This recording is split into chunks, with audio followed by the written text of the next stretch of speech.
I recently finished The Devils by Joe Abercrombie. It is my first Joe Abercrombie book that I read. I was very, very excited for it. I had very high expectations for it, and the book exceeded my expectations. It blew me away. Like every chapter, I enjoyed so much. Every character, I enjoyed so much. And I'm just making this review because my other review was just so messy and full of spoilers, but I want to make a proper review here, spoiler free, and I want to try to convince you guys to read this book because so far in 2026 this is my favorite read. The Devils is about a group of freaks and monsters and some humans, and they have to take this woman to Troy and make her the rightful heir because the church finds out that she is the rightful heir. They find the true empress of Troy. So after the previous empress died, the church wants to put her in before any of the previous emperor's sons take the place. There's a civil war going on. There's inner conflict going on to take the throne, and the church sends this woman out to on this journey to claim the throne, and the devils are their bodyguards. Now, the church is basically saying that if our enemies use devils and they use evil to fight, we will also use devils and evil to fight. So this book isn't really about good versus evil. It's about evil versus evil, but who has good on the inside, if that makes sense. Because what I love about this book so much is that even though they're considered devils, right? By the end of the story, they find humanity in themselves. They do. And these devils have more humanity in them than their enemies, who are normal humans, you know? Um, the four sons of the previous empress that's trying to claim the throne, who are human beings, are more monster than the devils are, you know? And as you read the story, you see that it's not always like that though, because they do have an evil side to them. They do what they must. They kill so many people in the story, but they do it because they pretty much have to. There is a binding that is magically holding them down uh to do the task. That's why they don't like run off. There's a lot of humor in the book, a really great sense of humor. I feel like Abercrombie has a great sense of humor.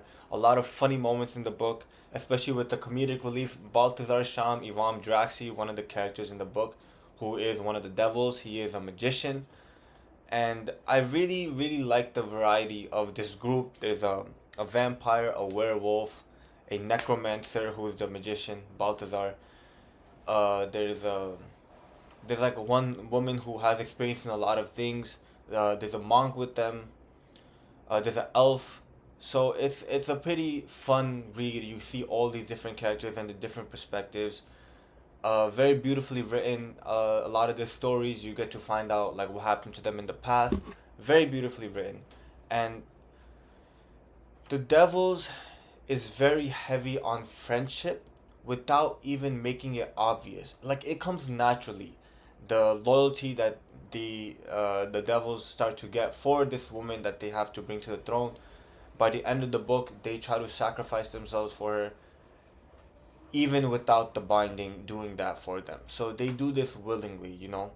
And and one of my favorite characters is Viga, the werewolf. I love her inner conflict. So the Devils really tackles inner conflict for some of these characters, like Jacob of Thorn, who is an immortal knight, who's also part of the Devils. Forgot him. And Jacob of Thorn is a man who is suffering from regrets and trying to redeem himself, but he is struggling to come to terms with himself. He is immortal. He can't die. He's tired, and age is getting to him. So even though he's immortal, age still has an effect on him. His body hurts, he's in pain, his bones creak, his legs hurt. It is a very interesting take on immortality, and I love his inner conflict of trying to do good after all the things he's done. But what I love even more is Viga's inner conflict, Viga the werewolf. And I realized something, and I wrote it here because Vega is a werewolf, right? She's a human who could turn into a werewolf, but her inner conflict is very unique. She can transform into the werewolf whenever she wants to, but there's also times when the werewolf wants to come out herself. It's a dual personality. It's like bipolar disorder. And I realized something like near the end of the book. I realized, I wrote it down here. Viga and the wolf's conflict isn't one of good and bad. It's who's in control of the bad. Viga is not a good person. She is a bad person. She loves killing people. She loves fighting. She loves slaughtering. The wolf also does that. The difference is the wolf doesn't stop. The wolf just keeps going and going. The wolf doesn't know between ally and foe. Viga obviously knows between ally and foe, but when she turns into the wolf, it's a whole different personality. Great inner conflict. I love the way that's described. It's so unique, and I love the inner conflict. I love how she's in battle with herself. I like the thing that she says. She says that she wants to keep the wolf muzzled. She has to keep the wolf muzzled at all costs. And at the end of the day, it's very difficult for her to do that. And yeah, I think this book was great. I think it was a great read, very fun read, beautifully written. Sense of humor is great, and the fights are so well described in the book. I love it. I love it. I love how the surroundings are used for the characters to fight in, especially like when Viga's fighting is just straight gore, brutal. It's awesome. It's so intense. A lot of fights in the book. It's a big journey. If you love a grand adventure and a very great story with a unique sense of humor, this is it. This is really great. There's so many great moments, and I would definitely recommend it because I don't want to spoil things. So I would definitely recommend reading this. It's a great story. The character development. That's another thing I want to get into. Wow, this character development, this book, phenomenal. Not every character had a development, but in a way, some had more than others. So okay, let me say that again. Every character had character development. Every character did, yes. But some had more than others. And one character's development that I really, really enjoyed reading throughout the entire story, just seeing him go from this sad, depressed, humiliated man into this fighter who is loyal to his team is Balthazar. Balthazar, the necromancer, the magician, because the way he starts off, the way he is so um he's a joke. Okay, he's a joke at the beginning of the story. He is, because he tries to unbind the binding that the Pope has given him, and he can't. He wants to leave the group. He wants to be free. He feels like a slave. They are a slave. They are a slave to the church.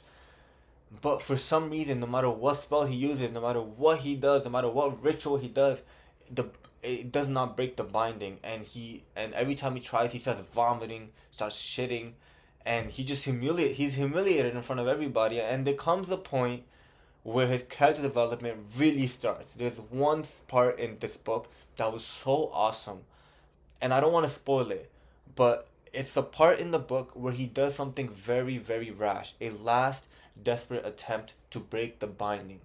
And when that doesn't work, he realizes the truth. The binding from the Pope is the Word of God. So this man of science, this man of necromancy, this man of magic has finally caved in and accepted that religion is playing a role in his life, in his journey. And after that, his character development starts. It's really, really awesome to see. I love it. The other characters too, they have great character development. Brother Diaz, great character development. But I'm not gonna get into all that. You guys gotta read it for yourself and see how it is. I just wanted to talk about Balthazar because his character development was one that I was really focused on, that I really noticed that has played such a huge role for him and others in the story. And this book really goes into the fear of death for some characters and how some characters don't fear death. The I'm not gonna get into spoilers, but one of the antagonists tries to do very, very insane experiments in order to keep living because they do not want to die. While there's characters like Jacob of Thorn who are actually immortal and he wants to die, you know. So what length would you go to live? You know, that you really see, especially at the end, what that question is and how it will be answered with each of the characters. Great story. And yeah, that's my review on this. I just wanted to keep it short and simple, no spoilers. I think this is better than my previous video, which was an absolute mess full of spoilers and everything. But yeah, I would definitely recommend this book. It's the first of a trilogy. It's the first of a trilogy. And I cannot wait for book 2. Apparently, it's coming out this year. I'm super excited for it. And I'm going to try to get it right on release. I think it's going to be great to read. And after that, obviously, I can't wait for book 3. So I don't know how this trilogy is going to go. Because the way it ended, it was a little bit, not what I was expecting. So I don't know how it's going to go starting into the second book. But I do have some ideas. Maybe I'll talk about my theories in another video. But not this one. And yeah, I was on the author's website, and apparently they're making a movie on this.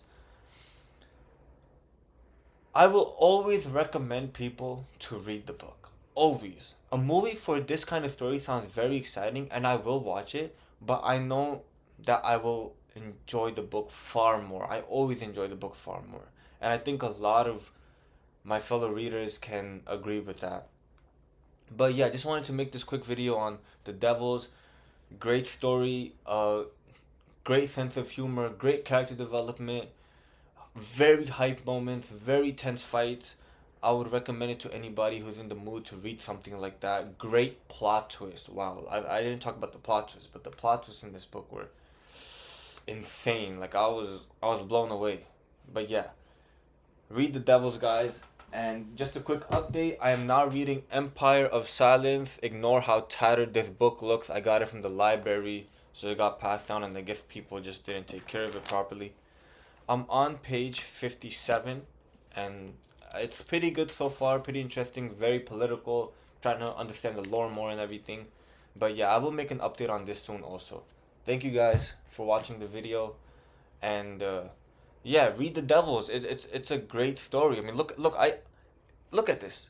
I read The Devils and I got muscles just reading it. Just reading about the werewolf and the vampire and everybody. Freaking crazy. Vampire is a great character too.